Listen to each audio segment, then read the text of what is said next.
Il y a des efforts à faire pour que désormais on ne laisse plus, en tout cas aux populations, à la merci de ces propriétaires d'immeubles ou bien de ces propriétaires fonciers. Mais est-ce que ce n'est pas un beau discours tout ça? Les Sénégalais, vous attendez sur beaucoup de choses. Vous l'avez dit, c'est beaucoup d'injustices. Les audits avaient été ouverts. Oui. Il y a eu beaucoup de bruit autour des audits. Mais aujourd'hui, on a l'impression que le ballon s'est complètement dégonflé. Non. Il n'y a pas de suite. Non, alors ça, non. Sur les audits, nous n'avons pas encore, nous, commencé nos audits. Les audits qui ont été... Mais ceux qui sont là. Oui, les audits dont on parle. Mais les audits dont on parle, c'est des audits qui ont été menés par Abdoulaye Wade et qui ont montré des failles dans la gestion du pays. Mais ces audits ont été transmis à la justice. Mais la justice maintenant a son rythme. Et je sais que dans les jours à venir, vous allez voir que déjà des gens sont arrêtés. Mais beaucoup parlent de lampistes qui ont été arrêtés. Non, c'est pas de lampistes, c'est de hauts responsables quand même, de directeurs généraux, etc. Maintenant, pour le reste, ça va venir. Mais déjà, des gens ont été arrêtés.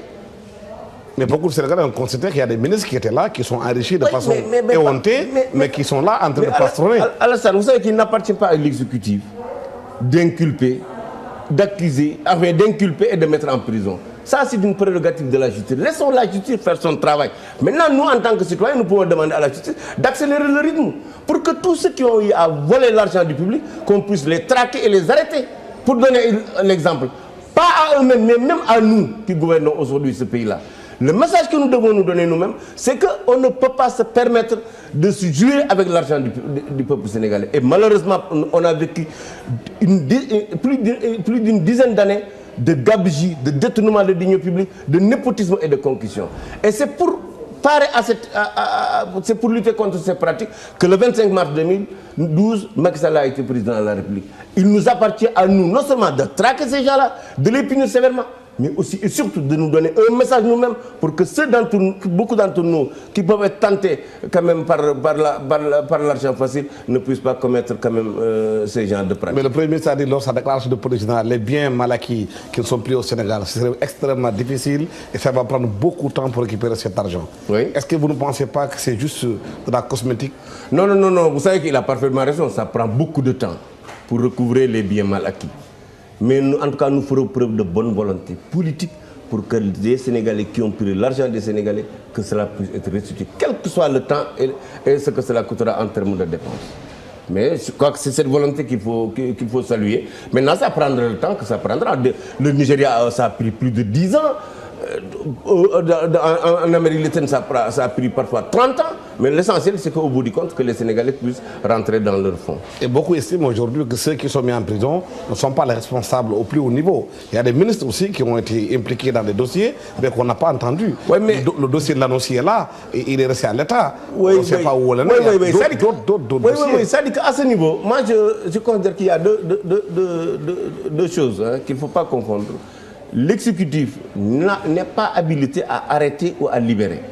C'est un travail de la justice. Maintenant, en tant que citoyen... Mais l'État peut porter plainte. Mais bien sûr, mais c'est déjà fait. Il y a déjà des gens qui ont été arrêtés.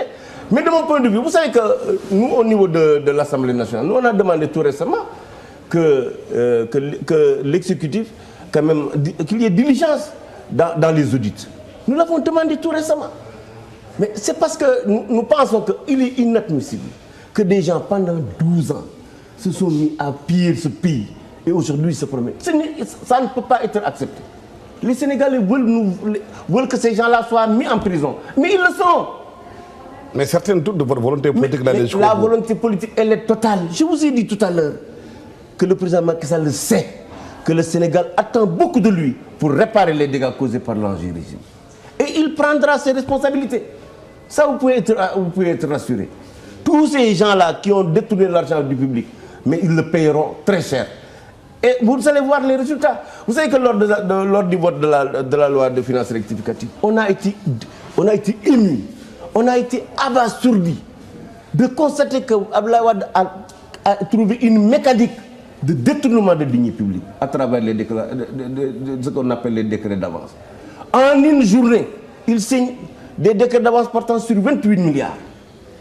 En 6 mois, il signe des décrets d'avance pour l'acquisition de produits phytosanitaires d'un montant de 6 milliards 150 millions. Et le plus curieux, c'est qu'il y a un de ces marchés où l'adresse de l'entrepreneur est introuvable. sur l'ensemble du territoire national. Ça, c'est un moyen pour voler de l'argent public. Vous croyez qu'on va laisser passer ça? Le gouvernement prendra ses responsabilités pour traquer et débusquer tous ces gens-là. Mais pourtant, le président, dans une interview qu'il a accordée la fois dernière, il avait dit qu'Abdoulaye Wade, c'est pas possible de le traduire devant la justice. Oui, le président parle dans le cadre de la Constitution, qui accorde beaucoup d'immunité. Comment vous pouvez traquer quelqu'un? Non, mais le président n'a fait que répéter la Constitution du Sénégal. C'est un autre chantier que nous devons ouvrir sur la question de l'immunité du président de la République. Absolument. C'est-à-dire que nous devons ouvrir le chantier de l'immunité du président de la République. De mon point de vue, quand il sera avéré, quand il sera manifeste qu'un président de la République a volé de manière éhontée l'argent des Sénégalais pour des intérêts personnels et politiciens, il peut être passible de passer devant la haute cour de justice pour haute trahison. Mais là, vous parlez de décret d'avance de plusieurs milliards de francs CFA. Oui. On attribue à Abdoulaye Wade. Est-ce que vous allez le poursuivre? Mais, non, nous allons voir. Vous savez que la haute cour n'est même pas encore mise en place. Je crois que moi, personnellement, je souhaite qu'Abdoulaye Wade soit poursuivi. Parce que manifestement, il y a une mécanique qu'il a trouvée pour s'enrichir et pour enrichir son parti. C'est inadmissible. C'est inadmissible. Je crois que... Écoutez, vous savez, souvent j'ai dit à mes amis d'ailleurs, qu'en fait, Abdoulaye Wade a trouvé un moyen quand même qui frise l'ignominie. C'est-à-dire? Il exploite la misère des populations victimes des inondations pour s'enrichir. D'abord, il a utilisé les inondations pour reporter des élections. Mais manifestement, durant toutes ces années, il a utilisé la misère des populations victimes de ces inondations pour s'enrichir. Comment peut-on nous dire, regardez les yeux...